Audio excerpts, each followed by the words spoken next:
Have you ever wondered if the way you think is normal? We move through the world assuming our inner experience, the way we reason, interpret, and feel, is a shared template. That beneath our differences in personality or behavior, our minds are all built on the same blueprint. But what if the most profound differences between us aren't visible at all?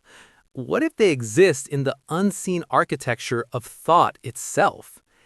Some minds don't announce their uniqueness through dramatic actions or obvious traits. Their difference is quieter. It lives in internal habits running silently in the background, subtle patterns that shape perception, color emotion, and influence every conclusion long before we're aware of making one. These aren't flaws. They're simply different operating systems for experiencing reality. Let's begin with one of the most common, a kind of selective vision. It's like standing in front of a masterpiece, surrounded by beauty, depth, and intention, yet your eyes lock onto a single hairline crack in the paint. In this pattern, the mind learns to filter out the positive. You might receive feedback that is overwhelmingly supportive, yet a single critical comment becomes the entire memory. The praise doesn't just feel smaller, it almost vanishes. It's not that the light disappears, it's that the mind quietly subtracts it. And over time, this subtraction becomes so automatic that pessimism stops feeling like a perspective and starts feeling like truth. There's a particular ache that comes with this way of seeing, the feeling that one drop of criticism can poison an entire well of accomplishment, that no matter how much goes right, the mind returns again and again to what went wrong. Then there's another pattern, a way of dividing the world into absolutes. Here, there are no shades of gray. A project is either a complete success or an utter failure. A day is either perfect or ruined beyond repair. There is no room for good enough, no space for learning, no acknowledgement of the messy reality of being human. These black and white thinking creates an impossible standard. Anything short of perfection feels like falling off a cliff. You may recognize it in the pressure you place on yourself, the belief that one mistake invalidates the entire journey, that you're constantly balancing on a razor's edge between two extremes, with no solid ground in between. And then there's the mind's ability to turn a single moment into a permanent rule. One difficult interview becomes proof you'll never succeed. One rejection transforms into a verdict about your future. One failure writes the story for every attempt that hasn't even happened yet.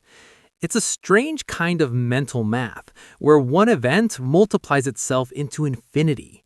The echo of a single setback reverberates forward, shaping expectation, narrowing possibility, closing doors before you've even reached them. These patterns are only the surface currents. They are common, they are powerful, and they often operate just beyond conscious awareness. But beneath them lies something deeper. Each of us carries an internal landscape, quiet, complex terrain that no one else can fully see. We navigate it every day, guided by currents we rarely notice, assuming we understand why we think and feel as we do. We believe we know the origin of our choices. Think about the feeling of certainty, that deep conviction that you understand exactly why you reacted a certain way, why you chose a particular path. That certainty feels like truth, but often it's a story written after the fact, a clean, logical explanation for an impulse that came from somewhere far deeper. We tend to trust our own inner narratives completely, while questioning the explanations offered by others. Yet both are shaped by forces operating below conscious awareness. That deeper system is ancient, efficient, constantly at work. It pulls your hand away from heat before pain registers. It delivers a sudden sense about a person or situation without presenting evidence. A feeling arrives fully formed, no list of pros and cons required. This system exists to protect, to predict, to conserve energy. But it also means that much of what we call choice is shaped just outside the beam of our attention. And attention is a limited resource. We become so focused on the world outside, a deadline, a conversation, a screen, that we lose contact with the world within. Just as you can look directly at something without truly seeing it, you can carry a feeling all day without acknowledging it. A low hum of anxiety can be drowned out by productivity. A quiet sadness can hide behind routine. Reflection, which can lead to insight and growth, can also become a loop of rumination if held too tightly. The search for understanding can turn into a hall of mirrors, where every reflection feels like a critique. This isn't a failure of introspection, it's its paradox. To look inward is to hold two truths at once: clarity and uncertainty, insight and distortion, awareness and blind spots.